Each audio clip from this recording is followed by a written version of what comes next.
Hello friends, మనము ఈ వారం స్వాతి వీక్లీలోని ఇటు తూర్పు అటు పశ్చిమం సీరియల్ స్టార్ట్ చేద్దాం. పోయిన వారం జరిగిన కథ. విలియంని పిలిపించి రిషికి అపాయింట్మెంట్ ఇప్పిస్తాడు మైక్. సోఫీ తన గురించి చెబుతుంది, కానీ రిషితో అతను తనకెలా తెలుసో చెప్పదు. హరి రాజీవ్లతో సోఫీ పరిచయం గురించి చెబుతాడు రిషి. సోఫీతో రకరకాల ప్రదేశాలు చూస్తాడు. ఇద్దరి మధ్య బాగా చనువు పెరుగుతుంది. రాజీవ్ భార్య రాజీవ్ని ఎలా టార్చర్ పెడుతున్నది చెబుతాడు హరి. వాల్ట్ డిస్నీ కాన్సర్ట్ హాల్కి రిషిని తీసుకువెళ్తుంది Sophie. AR Rahman music program జరుగుతుంది అక్కడ. లండన్లో ఇన్ఫీల్డ్ ప్రాంతంలో 8 తరాల క్రితం మా నాయనమ్మకు దొరికిన ఓ డైరీలో టైటానిక్ని తలదన్నే ప్రేమ కథ ఉందని చెబుతుంది సోఫీ. ఆ డైరీలో ఉన్న 2 ఫోటోలు చూసి ఆశ్చర్యపోతాడు రిషి. ఒకటి సోఫీది, మరొకటి తనది. రిషికి ఐ లవ్ యూ చెబుతాడు. సోఫీకి ఐ లవ్ యూ చెప్పడమే కాదు, ఆమెను గాఢంగా ముద్దు పెట్టుకుంటాడు రిషి. సోఫీతో తన ప్రేమాయణం గురించి హరికి చెబుతాడు రిషి. నీవు తీయబోయే సినిమా సీన్లకు గ్రాఫిక్స్ రూపం నేను ఇస్తానంటాడు రిషి. ఇప్పుడు ఈ వారం కథ స్టార్ట్. ఎలా అంది సోఫీ. సీనుకు డజన్ ముద్దులు ఇవ్వాలి అన్నాడు రిషి. అదేం లెక్క, పోనీ 2 తగ్గించుకొని 10 చేసుకో, అది కూడా ఎక్కువే. సరే, ఆ లెక్క తర్వాత తేల్చుకుందాం. నీకు ఈ ప్రపోజల్ ఇష్టమైతే మన మధ్య అగ్రిమెంట్ కుదిరిందని రుజువుగా ఒక ముద్దు అడ్వాన్స్ ఇవ్వు. గట్టిగా హగ్ చేసుకొని గాఢంగా ముద్దు పెట్టుకుంది సోఫీ. మైక్ ఎదురుగా లేటెస్ట్ 3 నెలల కాలానికి సంబంధించిన కంపెనీ బ్యాంక్ స్టేట్మెంట్లు పెట్టి ఉన్నాయి. అతని ఎదురు కుర్చీలో ఫైనాన్స్ హెడ్ కూర్చొని ఉన్నాడు. ఈ క్యాష్ ఫ్లో స్టేట్మెంట్లు నిజమేనా? 100% నిజమే. ఒక్కసారిగా మన కంపెనీ పర్ఫార్మెన్స్లో ఇంత మార్పు ఎలా సాధ్యమైంది? కొత్తగా చేరిన రిషి తెచ్చిన మార్పు ఇదంతా. అతని దగ్గర ఏ మంత్రదండం ఉందో కానీ నెల రోజుల పనిని వారం రోజుల్లో చేయిస్తున్నాడు.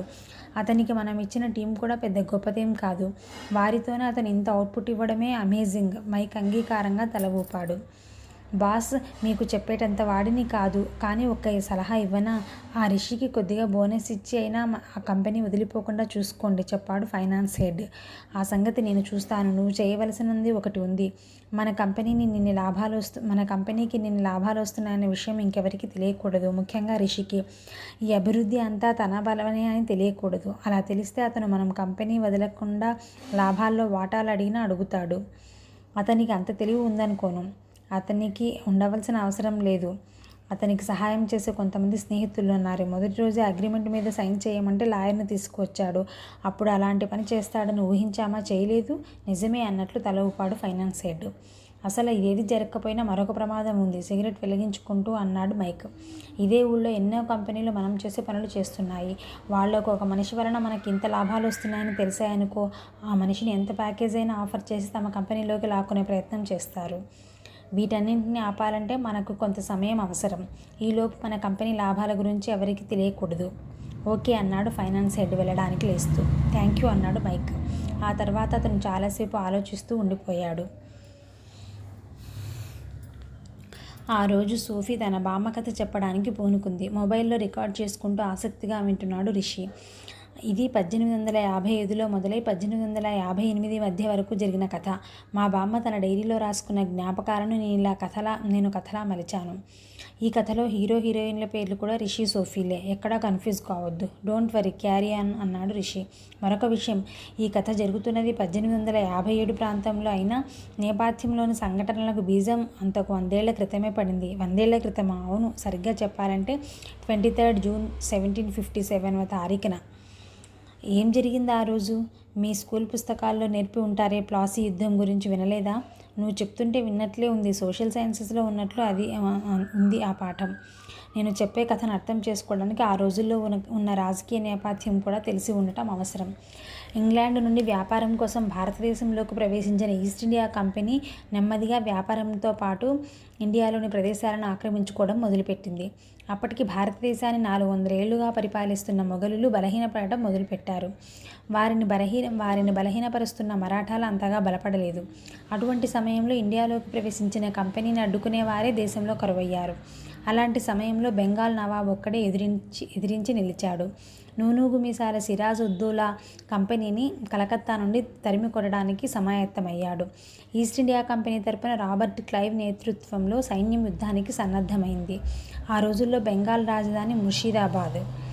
East India Company headquarters Calcutta. రెంటికి మధ్య పాలాషి అనే చోట హుగ్లీ నది ఒడ్డున యుద్ధం జరిగింది. పాలాషిని పలకటంలో కష్టపడిన ఆంగ్లేయులు ప్లాసీ యుద్ధం అన్నారు. ఒక కంపెనీ తన అద్దె బలగాలతో ఒక విశాల బెంగాల్ సామ్రాజ్యం మీద యుద్ధానికి దిగటం ఎంత విచిత్రమో అర్థం చేసుకో. ఇండియాలో ఉన్న మరో ప్రాంతానికి చెందిన ఏ రాజు బెంగాల్కి సాయం రాలేదు. ఆ అనైక్యతే ఇండియాని మరో 200 ఏళ్లు బానిసత్వంలో మగ్గేలా చేసింది. సోఫీ, నీకు ఇండియన్ హిస్టరీ గురించి ఇంత తెలుసంటే ఆశ్చర్యంగా ఉంది అన్నాడు రిషి. నేను కథ రాస్తున్నాను కాబట్టి, దాని నేపథ్యానికి ఈ చరిత్ర తెలుసుకోవడం అవసరం కాబట్టి వివరాలు తెలుసుకున్నాను. కానీ మీది భారతదేశం, మీకు మీ చరిత్ర తెలియకపోవడం నాకు మరింత ఆశ్చర్యాన్ని కలిగిస్తుంది అంది సోఫీ. ప్రస్తుతం మేము మా పిల్లలకు ఇంజనీరింగ్ తప్ప ఇంకేమీ ఏర్పడటం లేదులే చెప్పాడు రిషి. సరే, మళ్ళీ చరిత్రలోకి వస్తున్నాను. సిరాజుద్దౌలాకు 50,000 సైన్యం ఉంది. 40 ఏనుగులు, 10 ఫిరంగులతో యుద్ధానికి దిగాడుతను. రాబర్ట్ క్లైవ్ దగ్గర ఉన్నది 3,000 సైన్యం మాత్రమే. అయినా క్లైవ్ ఎలా గెలిచాడు చూసావా? నేను చెప్పకముందే రాబర్ట్ క్లైవే గెలిచాడని ఊహించేశావు. ముందే చెప్పాను చూసావా? భారతీయుల్లో ఉండే అనైక్యత గురించి ఇక్కడ కూడా అదే పని చేసింది. రాబర్ట్ క్లైవ్ యుద్ధానికంటే ముందే కుటిల రాజకీయం చేశాడు.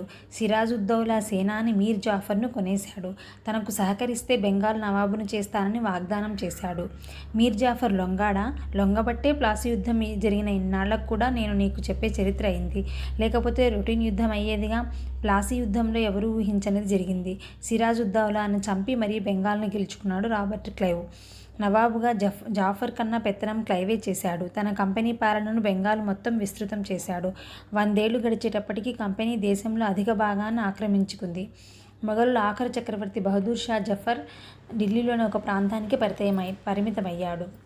అయితే ఇంకా కొన్ని చిన్న చిన్న రాజ్యాలున్నాయి. వాటిని ఆక్రమించుకోవడానికి ఈస్ట్ ఇండియా కంపెనీకి చెందిన గవర్నర్ జనరల్ కొత్త కుట్ర పన్నాడు. కొత్త చట్టం తెచ్చాడు. దాని పేరే లాప్స్ ఆఫ్ డాక్ట్రైన్. ఎవరైనా రాజు సంతానం లేకుండా చనిపోతే ఇక ఆ రాజ్యాన్ని కంపెనీ తన ఆధీనంలోకి తీసుకోవచ్చనేది ఆ చట్టం సారాంశం. అంతా కంపెనీ అనుకున్నట్లే జరిగింది. ఎన్నో చిన్న చిన్న రాజ్యాలు కంపెనీలో కలిసిపోయాయి. మరాఠాల ఆఖరి పీష్వా బిరుదు కూడా కోల్పోయి కాన్పూర్ దగ్గర బిత్తూరులో కంపెనీ సమకూర్చిన భవనంలో ఉండవలసి వస్తోంది. కంపెనీకి ఇక ఎదురు లేదని అందరూ అనుకుంటున్న సమయంలో 2 స్త్రీమూర్తులు ఆ అన్యాయాన్ని ఎదిరించడానికి పూనుకున్నారు. వారే ఝాన్సీ లక్ష్మీబాయి, హజరత్ బేగం. ఇది నేపథ్యం. ఇప్పుడు నేను చెప్పబోయే కథ విను అంటూ మొదలుపెట్టింది సోఫీ. పాత కథ. 1855 లండన్ నగరానికి తూర్పున 16 కిలోమీటర్ల దూరంలో ఉన్న ఎన్ఫీల్డ్ ప్రాంతం. Royal small arms factory. ఎప్పుడూ యంత్రాలు చేసే శబ్దాలతో, రణగొణ ధ్వనులతో నిండి ఉండే ఫ్యాక్టరీ ఆవరణ ఆ రోజు పండగ వాతావరణం సంతరించుకుంది. P-53 రైఫిల్ ఆవిష్కర్త పాటన్కు విక్టోరియా రాణి మెడల్ బహకరించిన సందర్భంగా ఫ్యాక్టరీ ఏర్పాటు చేసిన అభినందన సభ అది. రైఫిల్ తయారీ ఫ్యాక్టరీ మిలిటరీ ఆధీనంలో నడుస్తుంటుంది. అందులో పనిచేసేది కూడా సైనికాధికారులే. తమలో ఒకరికి సన్మానం జరుగుతున్న సందర్భంగా వారందరూ కుటుంబ సభ్యులతో వస్తున్నారు. వారు దిగుతున్న గుర్రబగ్గీలతో ఆవరణ నిండిపోతోంది. ఇంతలో సభ మొదలైంది. పాటన్ సభావేదిక మీద కూర్చుంటే అతని భార్య, కూతురు సోఫీ ముందు వరుసలో కూర్చున్నారు. తండ్రికి జరుగుతున్న సన్మానాన్ని అబ్బురంగా చూస్తోంది 20 సంవత్సరాల సోఫీ. ప్రపంచంలో బ్రిటిష్ సైనిక శక్తికి 10 పెంచిన ఆవిష్కరణ అంటూ పొగుడుతున్నారు అనుభవజ్ఞులు. 500 మీటర్ల వరకు గురి తప్పని పవర్ దీని స్వంతం. 900 మీటర్ల వరకు మనుషులను గాయపరచగలదు. 100 మీటర్ల దూరం నుండి కాల్చిన బుల్లెట్ వరుసగా 6 మంది మనుషుల నుండి దూసుకుపోతుంది. P-53 రైఫిల్ వివరాలను చెప్పాడు మరొకతను. ఇంతలో ఎవరో ఒక మోడల్ రైఫిల్ తెచ్చి వేదిక మీద నుండి సభలో ఉన్న అందరికీ చూపించాడు. బాయినెట్తో కలిపి 6.5 అడుగుల ఎత్తు ఉంది. అది సుమారు 4 కిలోల బరువు ఉంది. దీంట్లో బుల్లెట్ లోడ్ చేయడం కూడా చాలా తేలిక. ఇంతకు ముందులా ఎక్కువ సమయం పట్టదు. క్యాట్రిడ్జిలోనే బుల్లెట్, గన్ పౌడర్ ఉంటాయి. క్యాట్రిడ్జి మీద ఉన్న పేపర్ కవర్ కొరికి బుల్లెట్ బ్యారెల్లో పెట్టి గన్ పౌడర్ పోస్తే లోడింగ్ అయిపోతుంది అంటూ డెమాన్స్ట్రేట్ చేసి చూపించాడు అతను. క్యాట్రిడ్జి నోటితో కొరికితే సైనికులందరి పళ్ళు ఊడిపోవు, సభికుల్లో ఎవరో అన్నారు. అందరూ నవ్వారు. అలాంటి అవకాశం లేదు, తను కూడా నవ్వుతూ చెప్పాడు వేదిక మీద ఉన్న పాటర్. క్యాట్రిడ్జిలకు మెత్తటి కొవ్వు పూసి ఉంటుంది. పళ్లకు ఏమాత్రం హాని కలగకుండా వాటిని కొరకవచ్చు అని చెప్పాడు. వీటిని సైనికులకు ఎప్పుడు ఇస్తారు అడిగాడు ఆ మిలిటరీ వ్యక్తి. అతనికి ఈ రైఫిల్స్ ఎప్పుడెప్పుడు వాడదామా అని ఉంది. వీటి తయారీ ఇంకా మొదలు పెట్టలేదు. ఇవాళే అలా చేయటానికి అనుమతి వచ్చింది. ఈ ఫ్యాక్టరీలోనే వారానికి 1500 రైఫిల్స్ తయారయ్యే సామర్థ్యంతో యంత్రాలను బిగించబోతున్నాం. త్వరలో తయారీ మొదలవుతుంది. ఆ తర్వాత ప్రపంచవ్యాప్తంగా ఉన్న మన బలగాలకు వీటిని అందించడం మొదలవుతుంది చెప్పాడు ఫ్యాక్టరీలో ప్రొడక్షన్ వ్యవహారాలు చూసే అధికారి. రవి అస్తమించిన బ్రిటిష్ సామ్రాజ్యం మనది. అంతటి సామ్రాజ్యాన్ని సక్రమంగా పరిపాలించాలంటే ఇలాంటి ఆయుధం ఎంతైనా అవసరం అన్నాడు ఒక రాజకీయ నాయకుడు. అతనికి తెలియనిదేమంటే ఏ రైఫిల్ అయితే ఆ సామ్రాజ్యాన్ని నిలబెట్టడానికి పనికొస్తుందని భావిస్తున్నారో ఆ రైఫిల్ కారణంగా మొత్తం బ్రిటిష్ సామ్రాజ్యం కూలిపోబోతుందని, దానికి బీజం భారతదేశంలోనే పడబోతుందని. ఇంతలో సభ పూర్తయింది. పాటన్ వచ్చి తన కుటుంబాన్ని కలుసుకున్నాడు. డాడీ, నాకు ఒక ఆలోచన వచ్చింది అంది సోఫీ. 20 సంవత్సరాల సోఫీ యువకుల హృదయ స్పందనను ఒక్క క్షణం ఆపేలా ఉంటుంది. గిరిజాల జుట్టు, నీలి కళ్ళు, ఆరోగ్యకరమైన శరీరం, వీటన్నిటిని మించి ఎవరికి తల వంచని వ్యక్తిత్వం ఆమెను 1000 మందిలో కూడా ప్రత్యేకంగా నిలబెడుతుంది. ఏంటది బేబీ అన్నాడు పాటన్. కూతురు ఏది అడిగినా లేదనడం అతనికి అలవాటు లేదు. ప్రస్తుతం ఆమె గార్డియన్ దినపత్రికకు విలేకరిగా పనిచేస్తుంది. ఒక యువతి విలేకరిగా పనిచేయడం ఆ రోజుల్లో అరుదే. కానీ తండ్రి ప్రోత్సాహంతో ఆమెకు అది కష్టం కాలేదు. సోఫీ తల్లికి మాత్రం కూతురు ఏదో కొంప మీదికి తేబోతుందని అర్థమైంది. సోఫీ ఏదో ఒకటి అడగడం, మీరు సరే అనడం కుదరదు. ముందు దానికి పెళ్లి చేయాలంటూ తను కల్పించుకుంది. నేను చెప్తోంది కూడా అదే. ఒకసారి పెళ్ళైతే దూర ప్రయాణాలు చేయడం కుదరదు. అందుకే ఒకసారి ఇండియా వెళ్తాను, ఆ తర్వాత పెళ్లి చేసుకుంటాను. ఇండియా వెళ్తావా? పెద్దగా అరిచింది సోఫీ తల్లి. ఆత్మహత్య చేసుకుంటావా అన్నట్లు అరిచిన ఆ అరుపుకు తండ్రి కూతుళ్ళు అదిరిపోయారు. అంత డేంజరస్ ప్రదేశానికి నేను నిన్ను పంపను, వారి హావభావాలను పట్టించుకోకుండా చెప్పింది తల్లి. నువ్వు చెప్పు అన్నాడు పాటన్ ఆ మాటలను పట్టించుకోకుండా.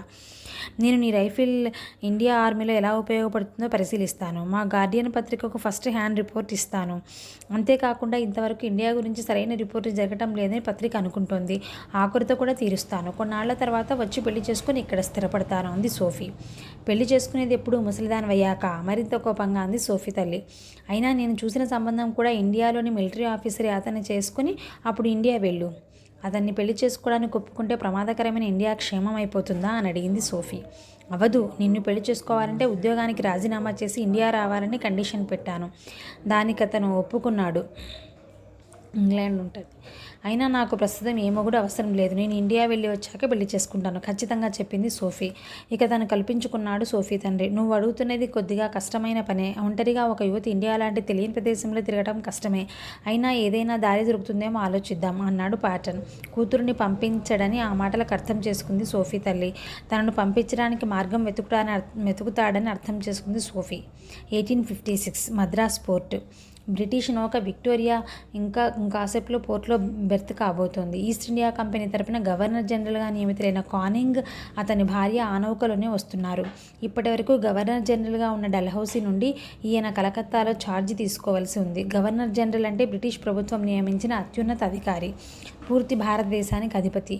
2 నెలల క్రితం ఈ నౌక ఇంగ్లాండ్లో బయలుదేరింది.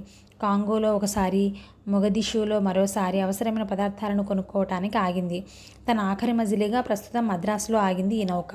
2 రోజులు ఇక్కడే ఉన్న తర్వాత తిరిగి తన ప్రయాణం కలకత్తాకు మొదలు పెడుతుంది. కానింగ్ గౌరవార్థం మిలిటరీ రెడ్ కార్పెట్ స్వాగతం ఏర్పాటు చేసింది.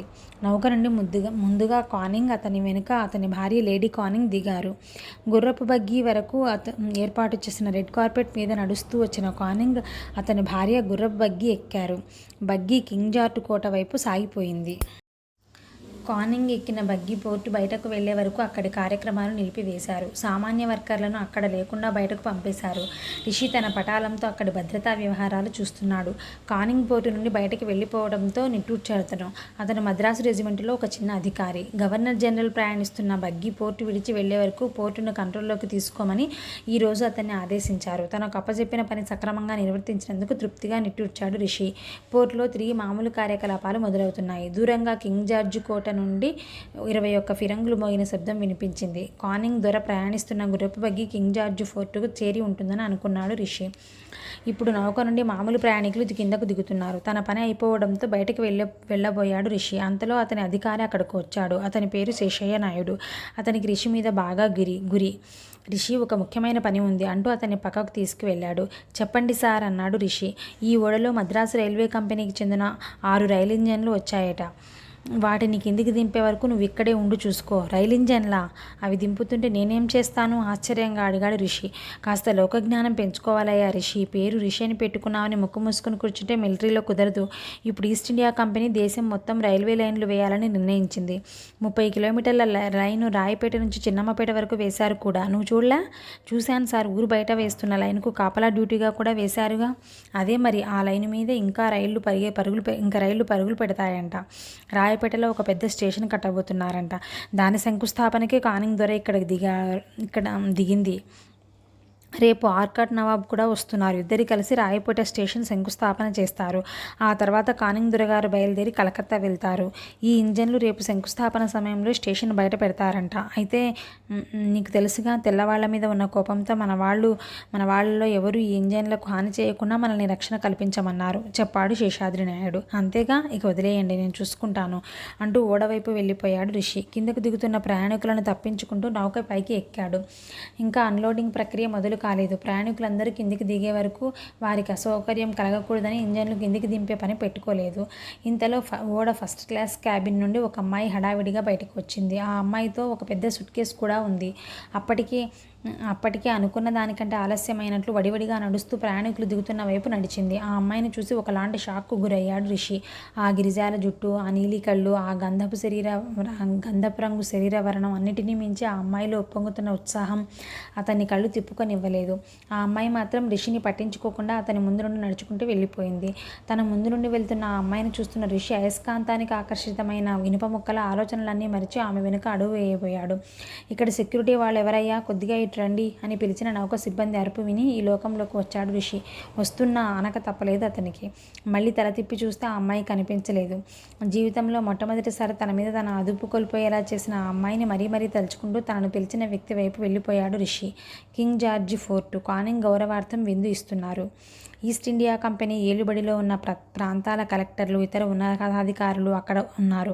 మైసూరు నవాబు, గోల్కొండ నిజాం, ట్రావెన్కోర్ మహారాజు, ఆర్కాట్ నవాబు తమను తాము పరిచయం చేసుకున్నారు. విందు జరుగుతున్న హాలు విశాలంగా ఒకేసారి 400 మంది పట్టేలా ఉంది.